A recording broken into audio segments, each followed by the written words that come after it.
Buenos días, Piero. Muy buenos días. ¿Cómo estás? Muy bien, gracias. Gracias por acompañarnos. Gracias a ti por la invitación. Va a estar muy interesante esta charla. Espero que sí. Vas a ver que sí, y muy oportuna. ¿Te parece? Pues, ¿y a ti no? No sé, me da miedo el título. Tenemos elecciones este domingo. Ya lo sé. Elegimos 14 gobernadores con sus legislaturas locales y a los diputados federales de nuestro Congreso de la Unión. Qué importante para el país. Es una elección importantísima.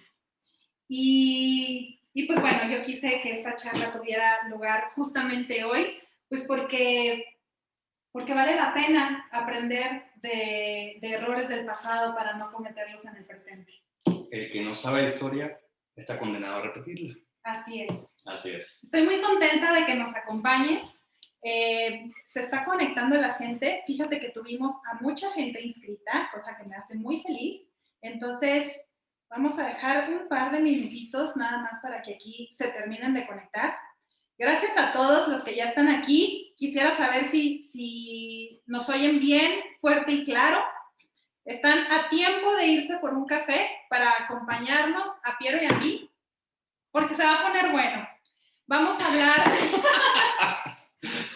hablar una hora con ustedes, si nos regalan ese ratito de su día, de por qué son tan importantes estas elecciones, de qué fue lo que pasó en Venezuela. Piero es venezolano, ahorita se los voy a presentar, ahorita van a saber por qué es justamente él quien nos acompaña aquí, por qué son tan valiosas sus aportaciones.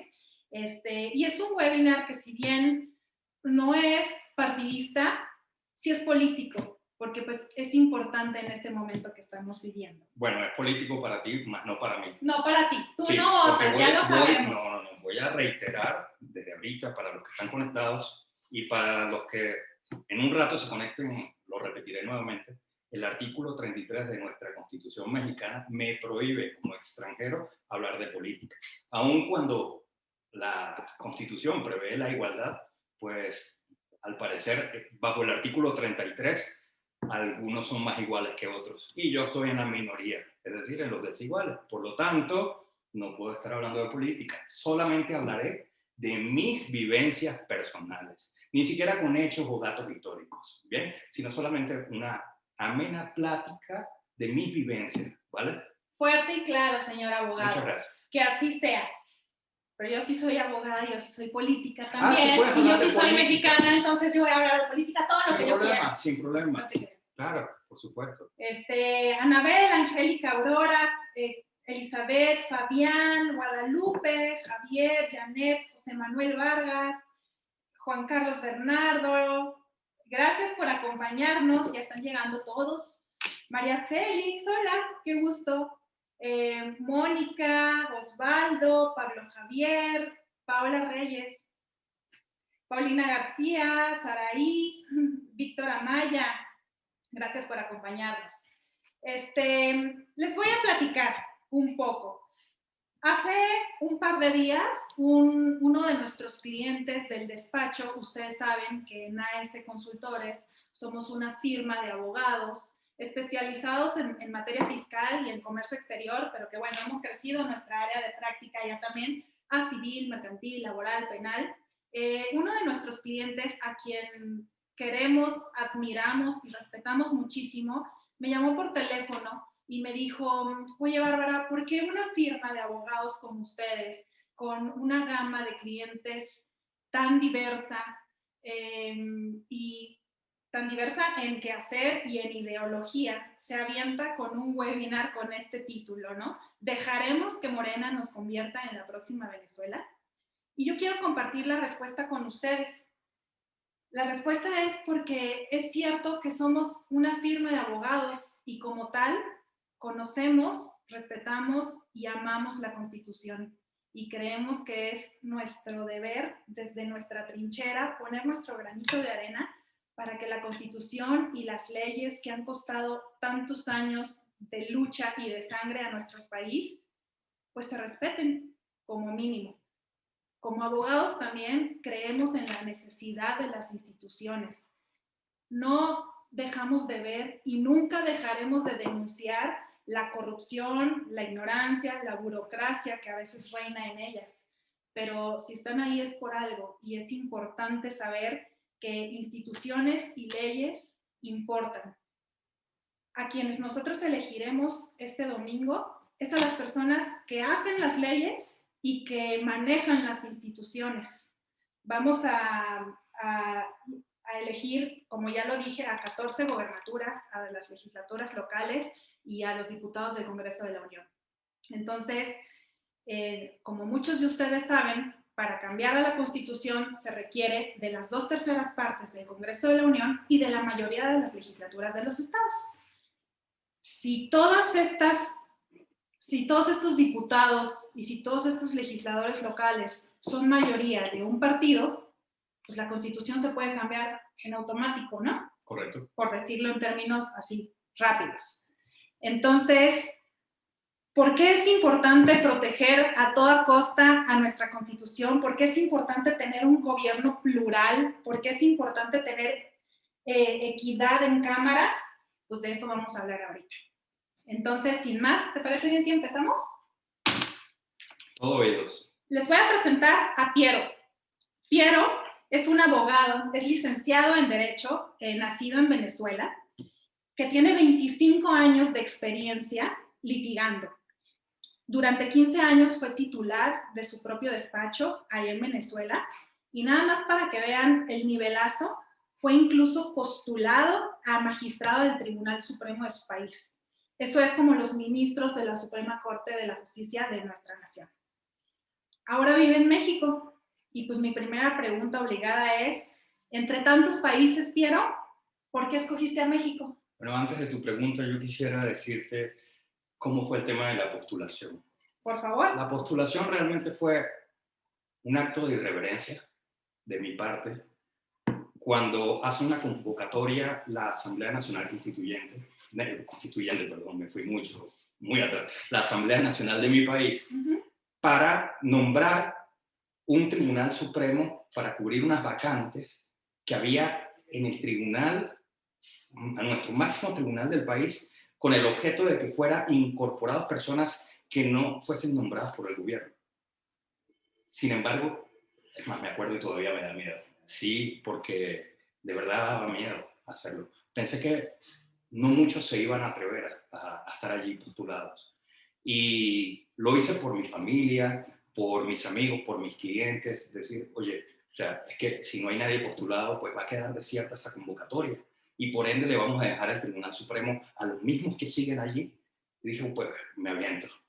Y de esa manera hice la postulación, busqué el apoyo necesario. El día que me convocaron y fui a la Asamblea Nacional, gracias a Dios vi muchas personas allí que se estaban postulando también y eso me dio mucha tranquilidad.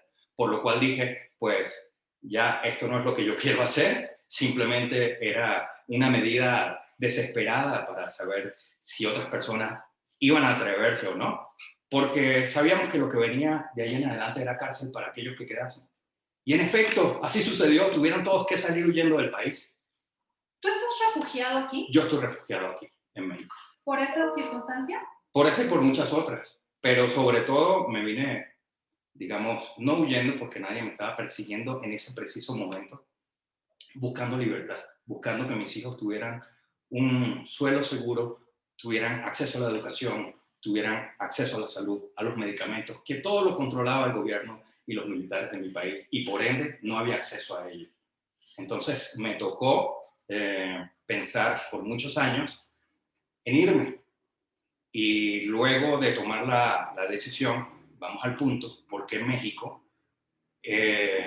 Decidir qué cabía de mi vida en 2 maletas cuya franquicia máxima de peso eran 23 kilogramos cada uno. Me llevo los títulos, me llevo los libros, me llevo... ¿Qué me llevo? Mi ropa, y realmente mis lo único que dije es, pues Venezuela me la llevo en el corazón.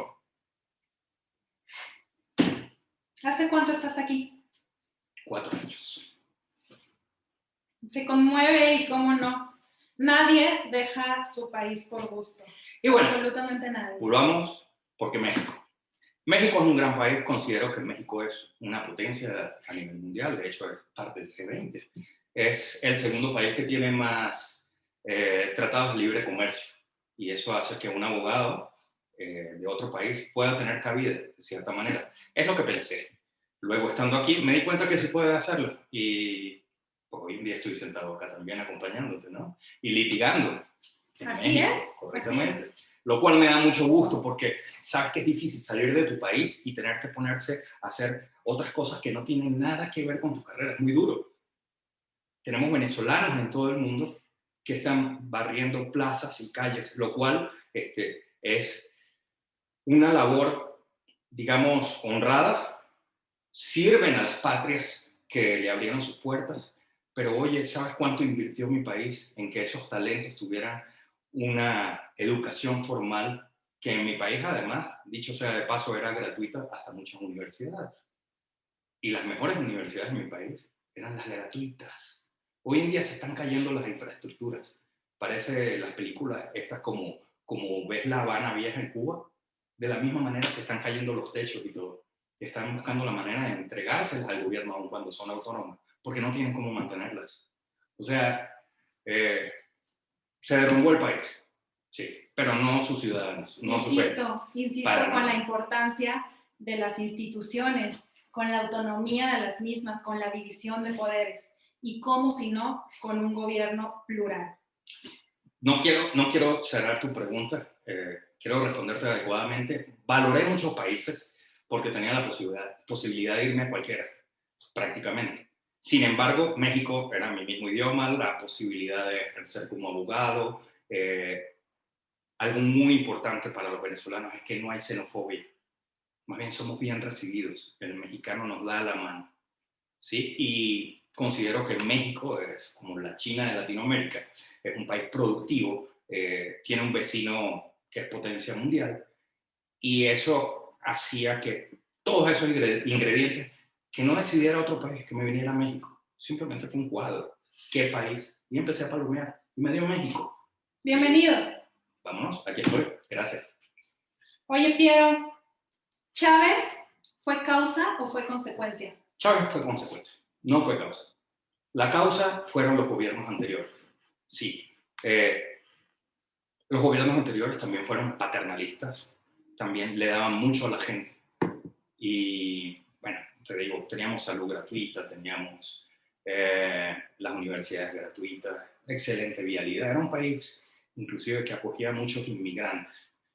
Y pues no se les dio inclusive a muchos inmigrantes por mucho tiempo un estatus de permanencia legal.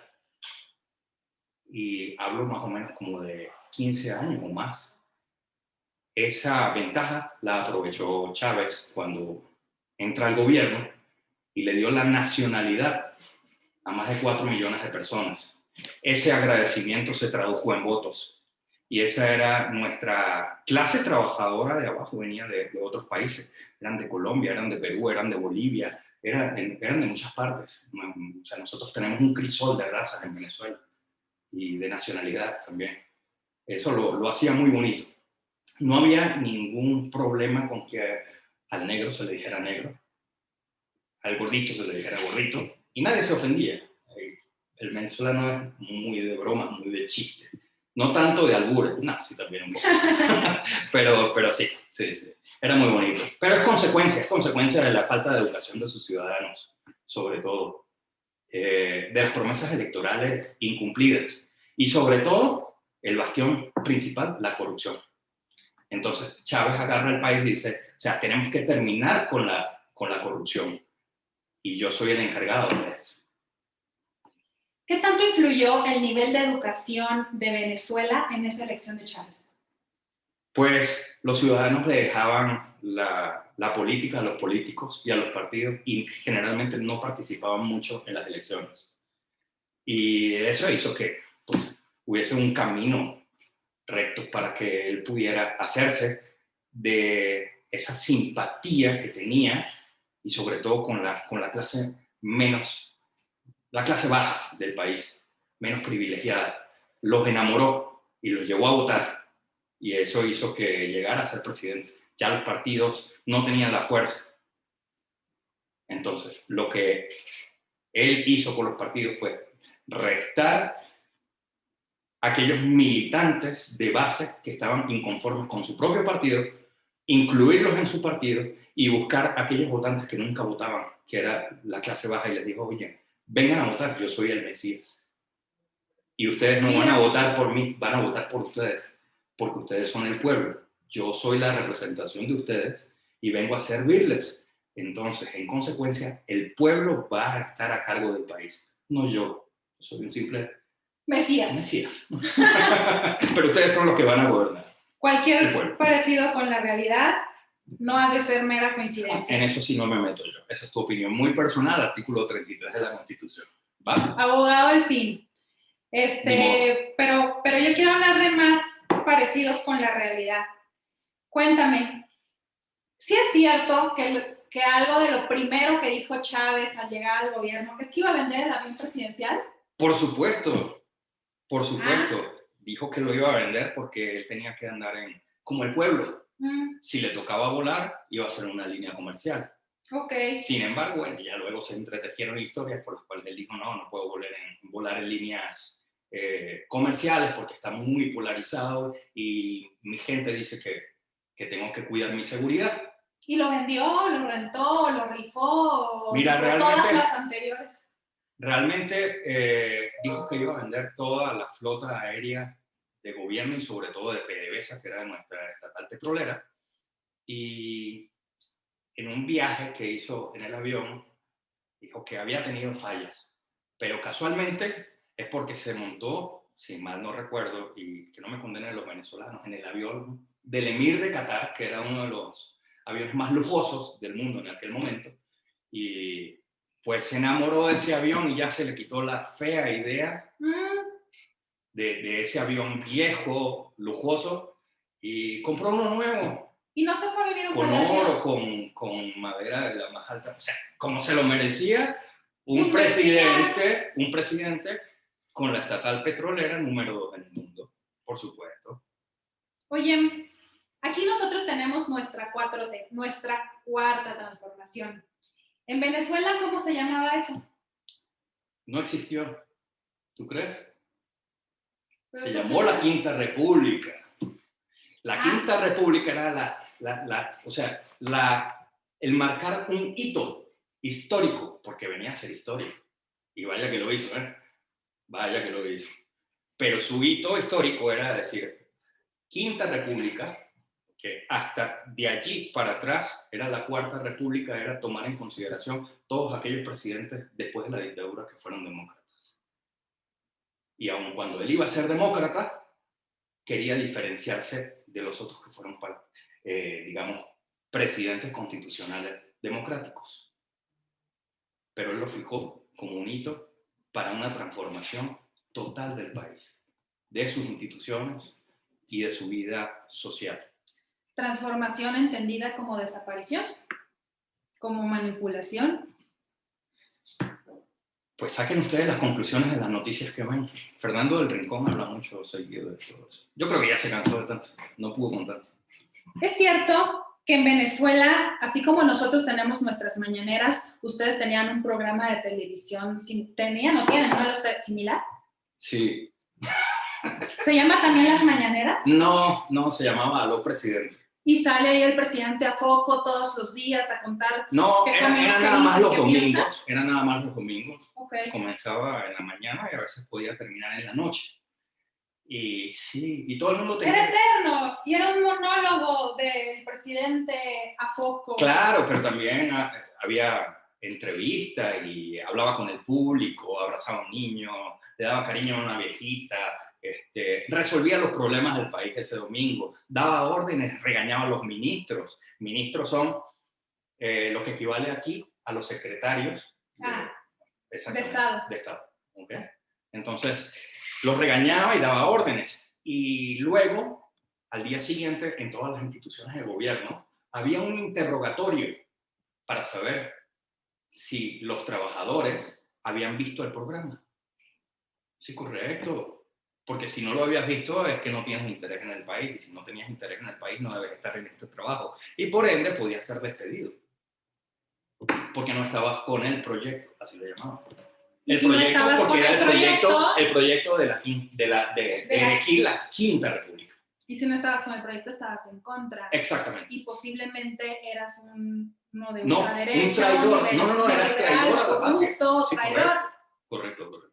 Platícame, por favor, de la relación de Chávez con el Poder Judicial, con los jueces.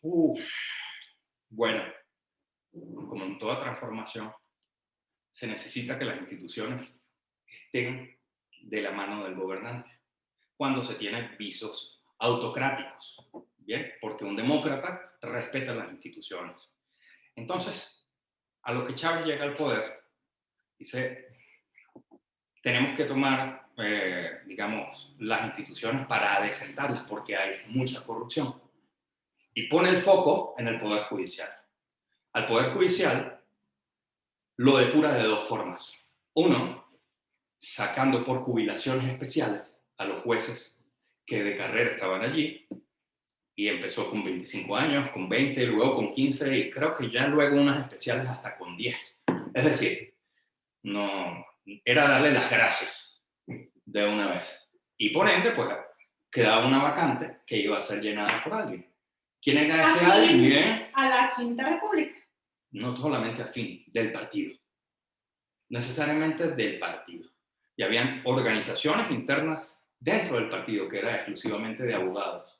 Y de allí se sacaban a los postulantes y se les entregaban los cargos, dependiendo del nivel de compromiso que tenía con, digamos, con el gobierno, con el partido, pues era el nivel de juez que iba a tener, si era de primera instancia, si era de un juzgado superior. Bien, pero ya va, perdón. Todos los jueces que no estaban con Chávez eran narcocomplacientes y corruptos. Bueno, justamente a eso iba. Con la excusa de la corrupción, también entonces dijo, oye, la transformación viene de esta manera en el Poder Judicial. Nombran una comisión para reestructuración del Poder Judicial y elección de nuevos jueces, pero no sin antes sacar a los jueces que estaban ya en los cargos. ¿Cómo lo hace? Simplemente se inventan un sistema de denuncias donde cualquier ciudadano podía denunciar a un juez y por esa tarifa de 7 denuncias, el juez automáticamente iba suspendido. En algún punto con goce de sueldo, en otro punto sin goce de sueldo. Una suerte de encuesta popular. Sí, pero se canalizaba a través de oficinas que eran de una instancia que es supervisora de jueces dentro del Poder Judicial. Bueno, por sus súbditos. ¿Va? Entonces, esa suerte de denuncias podía ser este despacho, tiene 12 abogados, nada más le ponemos el ojo a un juez y con 7 denuncias de este despacho, ya el juez iba automáticamente suspendido. Si el juez se defendía, y digamos que, porque muchos no se defendieron, o sea, era David contra Goliat, ¿no? Claro. O sea, esa pelea estaba perdida de inicio. Pero muchos jueces dijeron, se envalentonaron, dijeron, ni soy corrupto, ni soy narcocomplaciente. Y voy a pelear para demostrar que lo que está allí es falso. Y lograron que los incorporaran nuevamente a sus cargos. ¿Y sabes lo que hizo el gobierno? Ok, tu cargo ya está ocupado. Entonces, te vamos a pasar a otra circunscripción que queda a 600 kilómetros de distancia y apartando a sus familias le daban el cargo vacante en el otro lado. Por eso estos jueces que estuvieron 2 años por fuera decían, no, ahora me van a reinstalar, pero ya no en mi ciudad, con mis querencias, mis amigos, mi casa, y tengo que ir a rentar en otro lado para seguir de juez, lejos de mi familia, pues ya no vale la pena. Entonces, digamos, se daban de baja o en el interín de esto sacaban estas jubilaciones especiales y optaban por la jubilación especial y ya, le dejaban el poder al poder. Le dejaban el poder al poder. Correcto. ¿Te gustó eso? Esta pregunta no me gustó, pero me resonó. Ok, va. Esta pregunta me lleva a otra y creo que a una evidente conclusión. Ahorita vamos a ver. Vale. ¿En Venezuela estaba constitucionalmente permitida la reelección? No. ¿Del presidente de la República? No. Pero dependiendo del momento histórico. Es decir, cuando Chávez llegó, no, porque la Constitución de 1961 no lo permitía. Es decir, un presidente no podía ser reelecto inmediatamente. Tenía una veda de 10 años para volverse a proponer. Entonces, ya después de 10 años, podía optar nuevamente a ser candidato y presidente de la República. Cuando Chávez llega a la presidencia, se asegura de tener una reelección, pero cuando ya estuvo en el poder, le gustó demasiado, no sé por qué, y decidió hacer una modificación que llevó a una consulta pública. La consulta pública no salió como pretendía, sin embargo, ya luego lo pudo hacer indefinido de igual forma. Y se perpetuó hasta que murió y dejó su delfín. ¿Va? Dejó su delfín. Correcto. Por un lado, jueces corruptos, conservadores, neoliberales, narcocomplacientes. Por otro lado, reformas a la Constitución. Que no sorprenda en México la propuesta de López Obrador de extender el mandato del presidente, de ministros de la Suprema Corte de Justicia de la Nación, que no es otra cosa que la antesala para extender su propio mandato, el del presidente de la República. A eso no respondo. No es pregunta. No te crees. A ver, platícame. ¿Qué pasaba? Ya me platicaste de los jueces, ya me platicaste de la reelección del presidente. ¿Qué pasaba con los militares? ¿Cómo fue esta militarización de tu país? Wow. Bueno, primeramente, pues Chávez fue militar de carrera y por ende empezó a poner a los militares amigos de su promoción y sobre todo aquellos que le acompañaron en la intentona golpista para derrocar el gobierno legalmente constituido en puestos estratégicos. De primera mano, pues, mucha gente pues, no lo vio mal. Pues, tipo, estos son la gente que está al lado de él, pues, los está colocando en puestos. Pero ya después les alzaba la mano para que fueran candidatos a gobernadores, alcaldes, a concejales. Empezó con lo que en nuestro país son las secretarías de Estado y luego de ahí se fue yendo sí. A los órdenes estatales sí. Y municipales. Todo se militarizó, inclusive el Poder Judicial. De hecho, los jueces en Venezuela dejaron de ser autónomos en sus decisiones y ya pedían preaprobación para una decisión judicial a su superior inmediato. Y a su vez, es decir, al juez superior. Algo absurdo, ¿no? Y luego, ¿cómo regresas a los militares a los cuarteles? Nunca vas a regresar a los militares a los cuarteles. No los vas a regresar. Pues ya probaron la miel de la vida claro, y del poder. Por supuesto. Dobles salarios, tener la posibilidad de poner en puestos a quien quisieran dentro de las secretarías, que en mi país son ministerios, y en cualquier otra ala. Pero, ¿sabes? Paradójicamente para nosotros era muy chistoso ver a los militares de primera mano en mercados populares como los tianguis aquí, organizados por el gobierno, para eliminar la cadena de distribución que los comerciantes habituales tienen, es decir, quien produce el alimento, quien conduce y lo lleva hasta un punto, quien compra en los supermercados y después distribuye solo a la gente, ¿no? Los militares en estos tianguis veías a un militar de alto rango limpiando pollos y vendiéndoselo a la gente, ¿no? Entonces todos nos burlábamos de esa situación y resulta que nosotros nos reíamos, pero quien ríe al último ríe mejor, ¿no? Pues ellos se hicieron de compañías del Estado que eran avaladas por la estatal petrolera que vendía pollos, por decir alguno de los rubros, pero era para quitar la cadena de distribución y hacerlo directo al pueblo para ofrecer precios más baratos. Consecuencia, se acabó con el aparato productivo del país, se eliminaron puestos de trabajo y obviamente pues se tuvo que empezar a comprar fuera de nuestras fronteras hasta pollos, carne, huevos o lo que fuese. Control, control, control. Sí, correcto. Quien controla los alimentos lo controla todo. Y quien tiene el poder en las calles también. Ah, claro, por supuesto. Oye, al poder militar quise decir. ¿No había en tu país un artículo en la Constitución que dijera que en tiempos de paz los militares no podían hacer ninguna actividad que fuera del orden civil? No, no había esa prohibición como No había tal. esa No, prohibición. no, no. Lo contrario, en la Constitución de 1961 no se les permitía votar, pero en la reforma de la Constitución se permitió votar a los militares. Claro, pues sí, ahí tenía un voto duro gigantesco. Totalmente.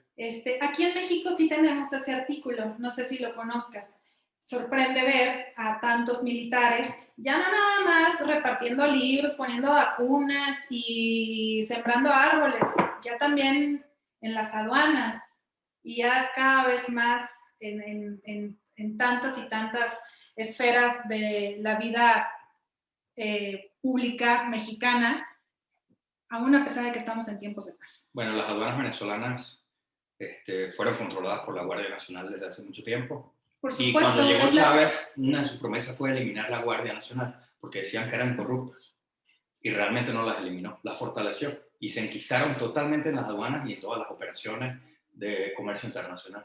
Oye, Piero, pero tú no crees que... Y me voy a detener tantito en el tema de las aduanas, pues porque es el tema que apasiona en este despacho, ¿no? Y además es la primera línea de soberanía de nuestro país. Pero en las aduanas, en una función tan especializada, que requiere conocimientos tan concretos, que es una actividad rápida, dinámica y que representa un enorme porcentaje del Producto Interno Bruto de nuestro país, Sí, ¿no será que también es corrupción poner a militares en situación de retiro con un total desconocimiento de la función? No el no estar preparado para un cargo y no la ignorancia y no la falta de respeto a las instituciones, también es corrupción. pues no puedo hablar por México porque no me compete, pero en Venezuela sí, Sí. te puedo decir.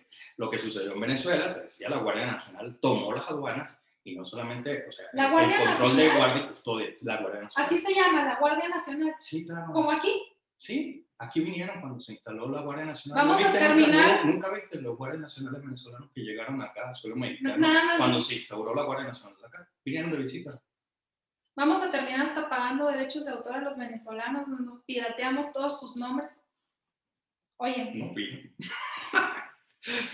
Pero ya va. La aduana fue controlada por los militares, que no tenían conocimiento, muchos de ellos no tenían conocimiento. Inclusive hoy en día uno de ellos es gobernador, fue gobernador, ahora es protector, o sea, es que es complejo. O sea, aquellas gobernaciones que tomó la oposición en las elecciones pasadas, de aquellos que se decidieron postular y a los que les dejaron que fueran gobernadores de estado, le pusieron por encima una figura de protector. Entonces, él es un gobernador que no tiene mucho mando, pero el protector es el que controla el gobierno. Y el protector era el ex gobernador de uno de los estados y fue por muchos años encargado de las aduanas. Pero te puedo decir, no puedo hablar de corrupción ni nada de esto, pero sí te puedo decir que el hombre era un excelente gerente y sí se hizo de conocimiento suficiente en el ámbito aduanero.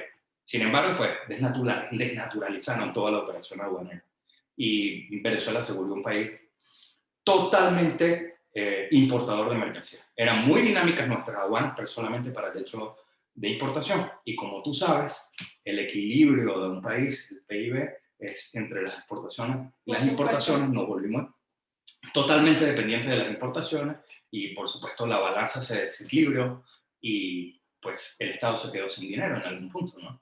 Por supuesto que el combate al narcotráfico y la lucha por erradicar la corrupción en cualquier orden de gobierno siempre van a ser causas loables. Estamos de acuerdo. Pero creo yo que la corrupción no era ni siquiera el principal de nuestros problemas en la aduana.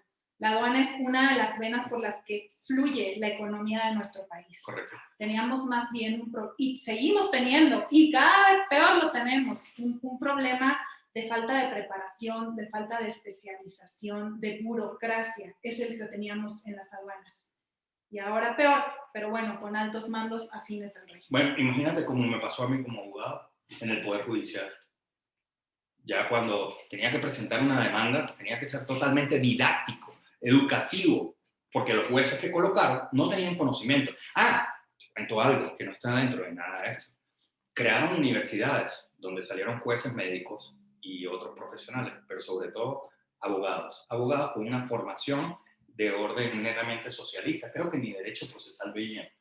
Y a esos abogados los colocaron como jueces. Te podrás imaginar cuando uno iba a buscar justicia en un juzgado con un juez que no tenía conocimiento absolutamente nada de derecho.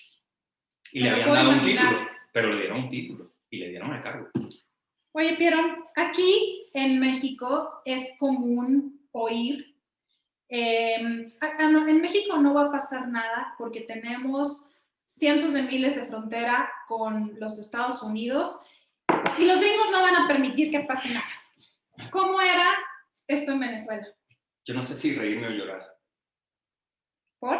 Porque en Venezuela, y si hay algunos venezolanos que nos estén acompañando el día de hoy acá, se acordarán plenamente que decíamos, los Estados Unidos no va a permitir en ningún momento que Chávez llegue al poder. Luego, cuando llegó, no va a permitir que Chávez desnaturalice las instituciones. ¿Y por qué? Porque Estados Unidos para nosotros era el primer socio estratégico en materia energética. Claro, nosotros le proporcionábamos, éramos el país que más les proporcionaba petróleo. De hecho, teníamos o tenemos refinerías en los Estados Unidos, venezolanas. Y una de las grandes distribuidoras de gasolina, es decir, de combustible, es venezolana, se llama Citgo. No sé si la ubicas. Pones gasolina en Estados Unidos, Citgo es venezolana. Sí. Y decíamos que no iba a pasar y que Venezuela no era Cuba y que teníamos muchos lados por donde salir y bromeábamos con eso y tal vez con un whisky en la mano. Y poco a poco, mientras nosotros nos reíamos, ellos seguían trabajando en su proyecto, en su cuarta, quinta república. Me confundí con cuarta transformación, perdón. Sí. No fue adrede, ¿ok? No fue adrede. Perdón, no fue adrede. ¿Cómo era la economía antes, durante y después de Chávez en Venezuela? Bueno, yo puedo decir que Venezuela, primero decimos, éramos ricos y no lo sabíamos, ¿no? Era lo que nosotros como venezolanos... Eran los ricos de Sudamérica. Éramos la niña bonita de Sudamérica, ¿no? Todos querían enamorarla. ¿Por qué? Porque, bueno, tenía todos los juguetes, ¿no? Todas sus cosas.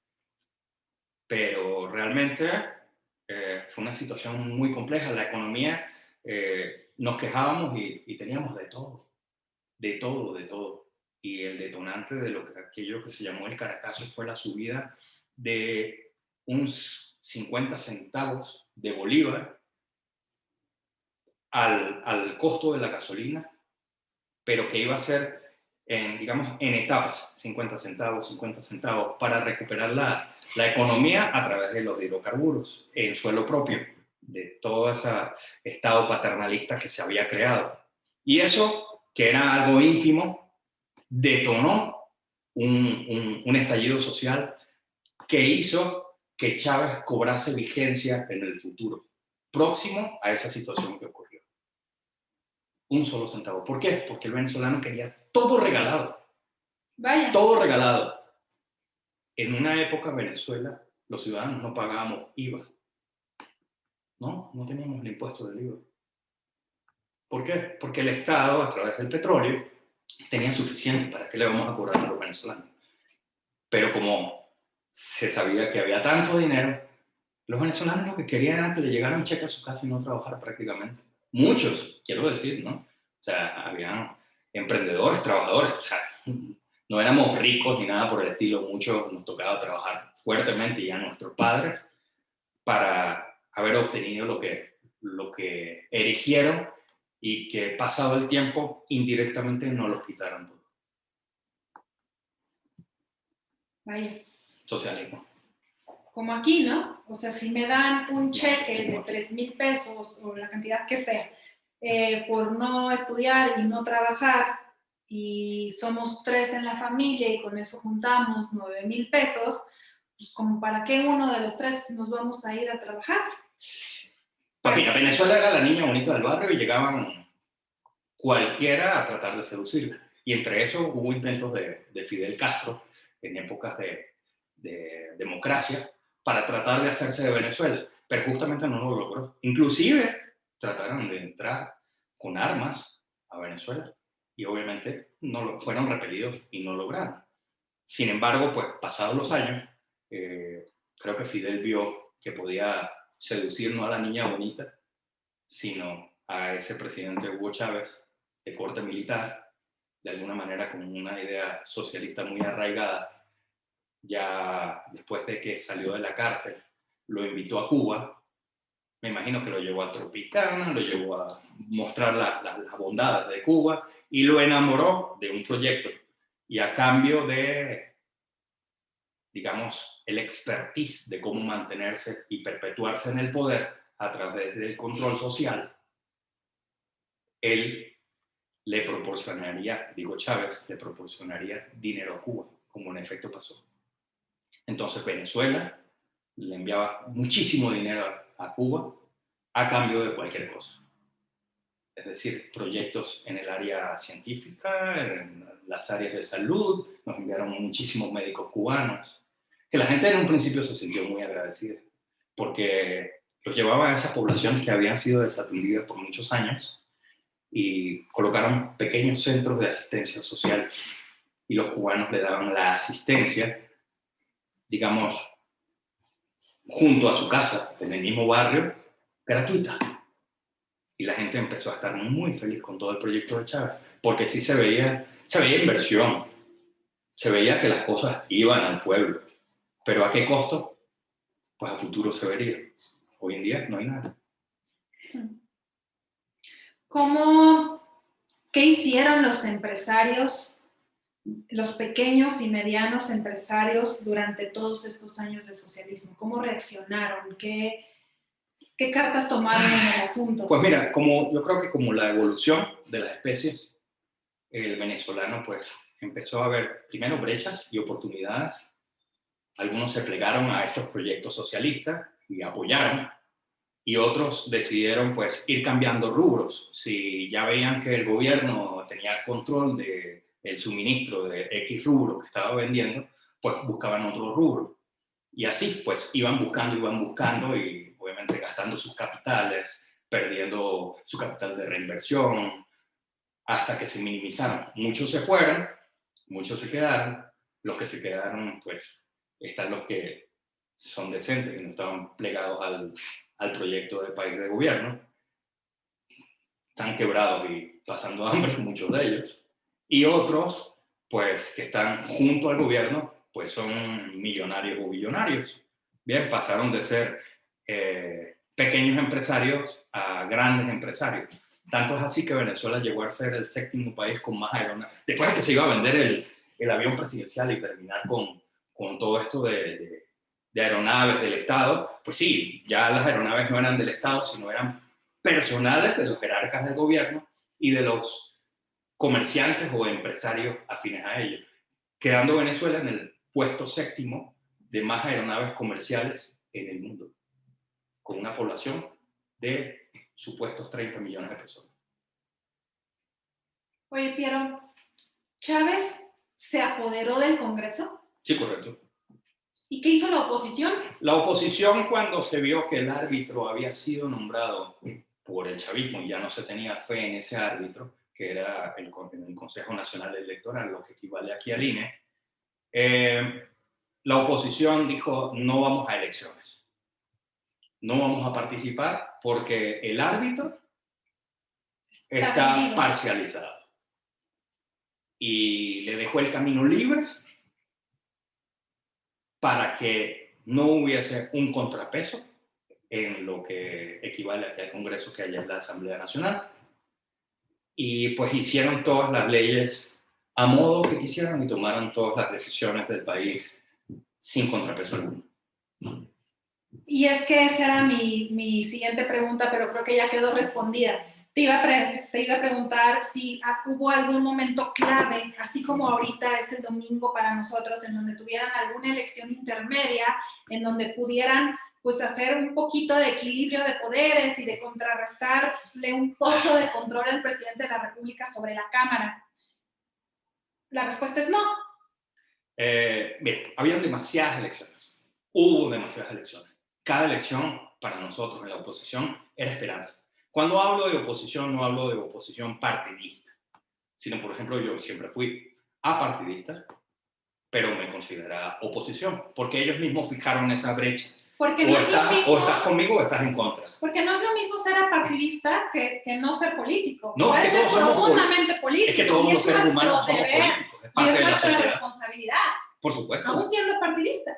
Por supuesto. Y aún viendo todo lo corrupto de las instituciones y aún con poca fe en los líderes o en los, pues en los candidatos que se postulan, es tu deber y es tu responsabilidad hacer algo. Por supuesto. Y lo único que está en tus manos es votar. Y es lo medular que tiene que hacer un ciudadano dentro de una sociedad. Pero entonces, ¿qué pasaba en todas estas elecciones que dan esperanza para ustedes? Pues las perdíamos porque el árbitro estaba parcializado y ya volvíamos a las otras, siempre con la amenaza de que si nos íbamos de manera violenta, pues iba a haber consecuencias en contra de los ciudadanos que peleasen en las calles para lograr cambios profundos en el país. ¿Cómo hicieron para parcializar así al árbitro, a lo que para nosotros es el INE? O sea, pusieron a sus propios consejeros, retiraron tempranamente a los pasados, sí, pusieron pura gente a modo. Les dejaste lo que aquí equivale al Congreso, la Asamblea Nacional. Y previo a eso, pues... ¿La Asamblea los postulados? Sí, pero antes hubo nombramientos por parte del Estado, postulados, y bueno, ya eran afines al gobierno. O sea, todo fue gradualmente. Poco a poco. Como la ranita. Sí. Como la ranita. Hablábamos de la ranita. Sí, ¿no? Es lo, o sea, si la pones en agua hirviendo, va a saltar y se va a salvar. Si la pones en agua calientita y le va subiendo, pues se va a quedar y se va a achicharrar. Correcto. Algunos nos achicharramos y salimos achicharrados, pero salimos. Otros todavía se quedan. ¿Cómo abordaron en Venezuela la situación con la delincuencia organizada? La delincuencia organizada. Pues hubo un coqueteo por parte del gobierno con aquellos que tenían, digamos, bandas de secuestro y de todo esto. Y crearon zonas de paz, en el cual los encargados de los delincuentes, que eran amos de esa zona, se volvieron tanto afines al gobierno para el gobierno creer que tenía control sobre ellos. Y les daban inclusive dinero y armas a cambio de apoyo político.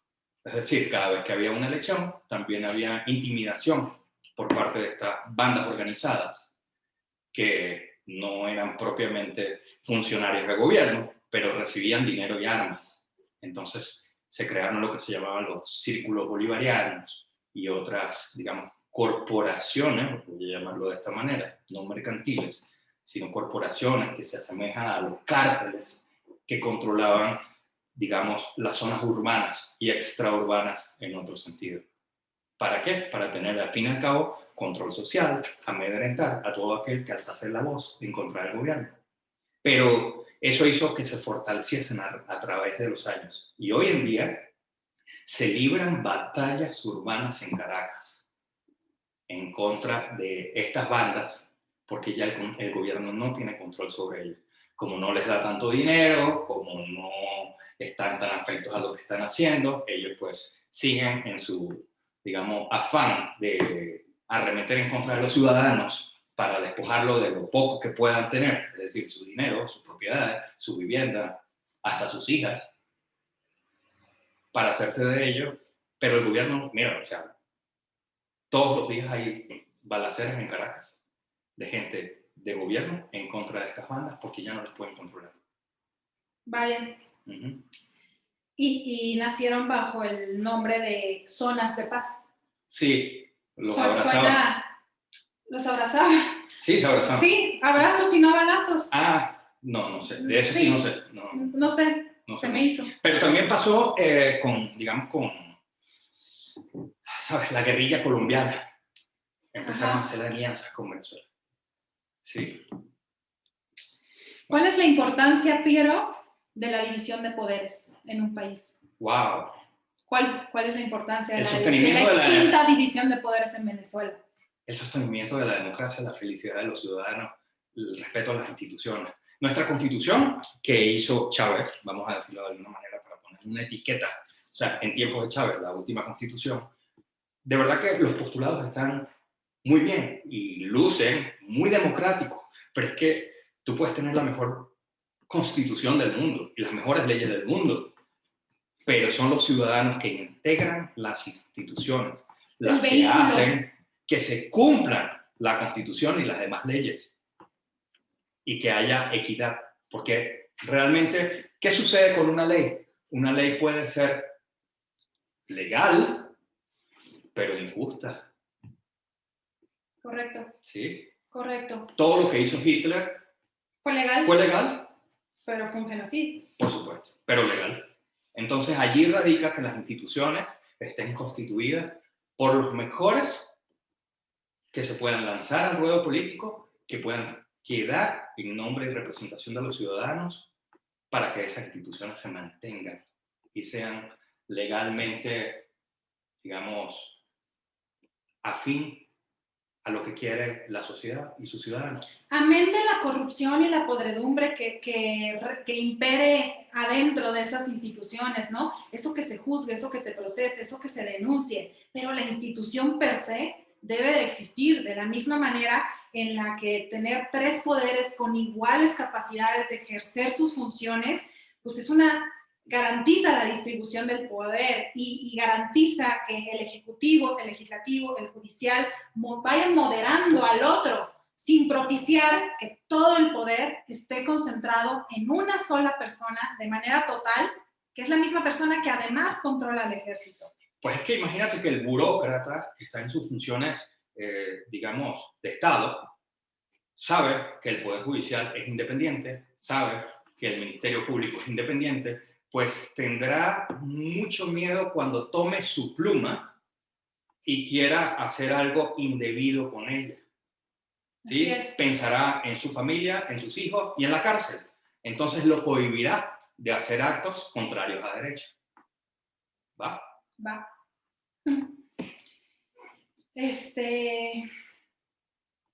Ay, Piero. Por acá tengo unos comentarios que quisiera compartirte.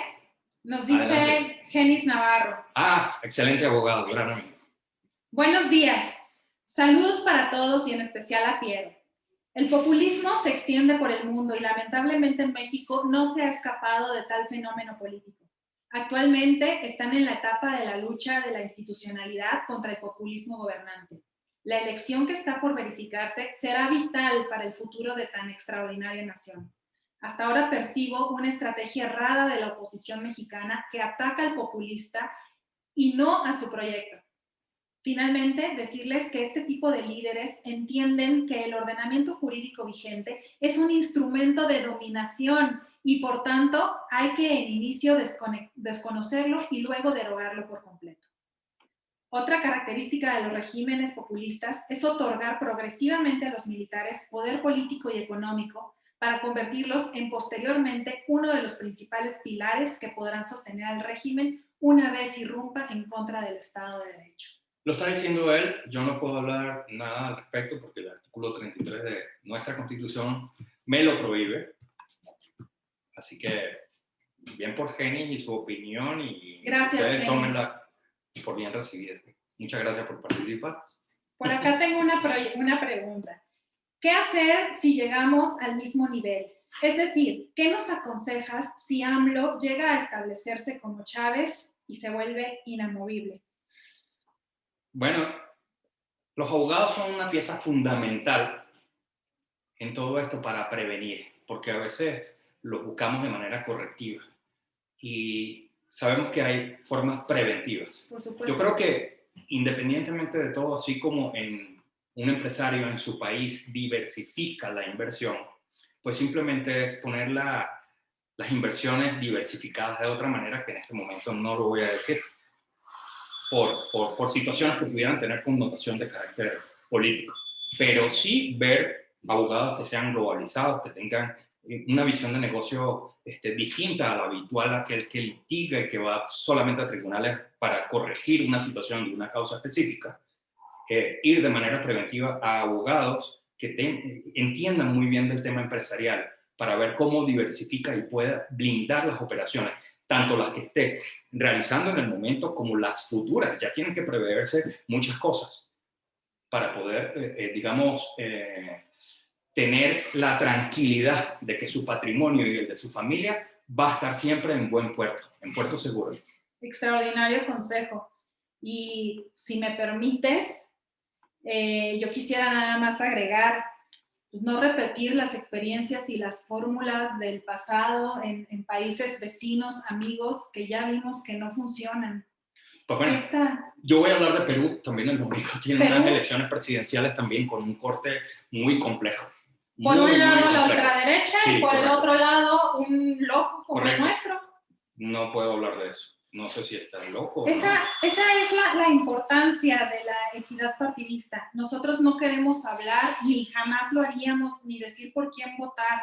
Lo que sí queremos decir es cuál es la importancia de votar y de votar por una Cámara pues equitativa, plural, que verdaderamente nos represente y que no nada más le dé el total poder a una sola persona. Sí, que haya un sistema de balanza, que haya un sistema de contrapesos, que haya pluralidad. Totalmente, total. Y que salgan a votar, porque si no votan, ese es el único instrumento que el ciudadano tiene para hacer una balanza, un equilibrio. Yo no estoy diciendo por quién, sino simplemente tener un equilibrio es sano para cualquier democracia. Es totalmente sano. Allí radican los pilares fundamentales donde se sostiene la sociedad y la democracia. Si no, si les gusta otro sistema, pues los invito a que vayan a Venezuela, vayan también para Norcorea o vayan para cualquier otro país de corte socialista o comunista para que vean qué es lo que sucede cuando sus ciudadanos no toman, digamos, las decisiones correctas a través de los únicos mecanismos que tienen. Solamente lo dejo allí como para reflexión de cada quien. No estoy diciendo cómo deben, sino simplemente qué deben votar. Cada quien. Un último comentario. Tengan mucho cuidado con las estrategias de la izquierda. Tienen muchas formas de penetrar las democracias. Mantenerse prevenidos y no permitir que se destruya un país productivo como lo es México. Observen también lo que está pasando en Colombia. Mantener el socialismo a distancia, no se dejen engañar. Más allá de hablar de socialismo y de capitalismo, ya lo dijiste y lo dijiste bien. Tener un gobierno que nos represente a todos, que sea plural, que sea un contrapeso, que garantice que un poder va moderando a los otros poderes, que garantice el respeto a las instituciones y que le dé un freno a quien esté en el poder, quien sea que esté en el poder, el partido que esté en el poder. No es posible que salga a foco nuestro presidente de la República a decir la Cámara no votó o la Constitución no está permitiendo que yo haga las reformas que yo quiero hacer, ejemplo, la reforma energética, pues cambiemos a la Constitución. Las elecciones del domingo son importantísimas. Reitero, para modificar a la Constitución necesitamos dos terceras partes del Congreso de la Unión y a la mayoría de las legislaturas de los estados. Lo que el domingo vamos a elegir es justamente eso, a los diputados y casi a la mayoría de las legislaturas de los estados. Votemos por un Congreso sano, votemos por una correcta distribución de poderes y votemos por el respeto a nuestras leyes, a nuestra Constitución, a nuestras instituciones. Votemos por no repetir errores del pasado. Gracias por acompañarnos una hora. Difícil. Sí. Pero no hagamos que en México sea difícil. No seamos esa ranita. No, para nada. Tienen todos nuestros contactos, nuestras redes sociales. Hay muchas más preguntas y comentarios, sobre todo comentarios, debo de decir, en el chat. Háganoslo llegar a nuestros correos y con mucho gusto podemos ampliar esta plática de manera personalizada. Todo lo que tú dijiste de acércate a un gobierno que sepa a un abogado que sepa de inversiones, que sepa de temas corporativos, que sepa de prevención, eso es fundamental. Es fundamental. Oye, pues yo que soy anuncio, pues en eso les ayudamos. Sí, claro. No, yo aparte de ser abogado, también en Venezuela tenía, digamos, empresa. Y traté de hacer muchas cosas. Esa pregunta que me hiciste antes, ¿qué hicieron los pequeños? Pues te digo, mis empresas quebraron. Mis empresas quebraron. Y yo no hallaba cómo cerrarlas, porque quería cerrarlas, mis socios no. ¿Y sabes por qué mis socios no querían? Yo era objetivo, decía, sé para dónde voy. Y estaba el corazón de todas esas familias que trabajaban y devengaban un salario gracias a nosotros. No dependían de gobierno ni nada. Y le subíamos, como la inflación era tan grande, todas las quincenas teníamos que subirle el sueldo. Y no queríamos que se fueran. Y seguíamos reinvirtiendo a lo tonto en mercancía que nos controlaban los precios y que la inflación no permitía que tuviéramos un lucro. Porque además, hablando de lucro, me acordé de una frase que decía Chávez: ser rico es malo. Y yo digo, ser rico no es malo. Quisiera ser billonario realmente. ¿Sabes a cuántas personas y cuántas familias pudiera yo ayudar en eso? Darles trabajo, porque lo que importa es el trabajo. Ya vimos hoy con Piero que lo del avión, lo de la mañanera, lo de los abrazos y no balazos, lo de los jueces corruptos, vendidos, neoliberales, conservadores, lo de los ricos malos, ya vimos que todo eso no es novedad. Oye, tú estás hablando de México, yo hablé de Venezuela. Yo estoy hablando de México. Yo de Venezuela. No, yo creo que la diferencia y corrígeme, por favor, si me equivoco, entre México y Venezuela al día de hoy es que en México ya tuvimos la fortuna, para su desgracia, de ver qué es lo que puede llegar a pasar. Y estamos a buen tiempo de prevenirlo. Pues es tu opinión, la respeto, yo no me meto, solamente digo que en mi país pasaron cosas terribles y hoy estás refugiado. Y terminamos huyendo. Y es lo que te quepa en 2 maletas, tu franquicia. ¿Ok? Gracias. Entonces, o preparas tus maletas o haces lo que tienes que hacer. Bueno, es todo lo que digo. Gracias, Piero. Gracias a ti. Gracias a todos los que nos acompañaron. Nos vemos en 15 días. Saludos.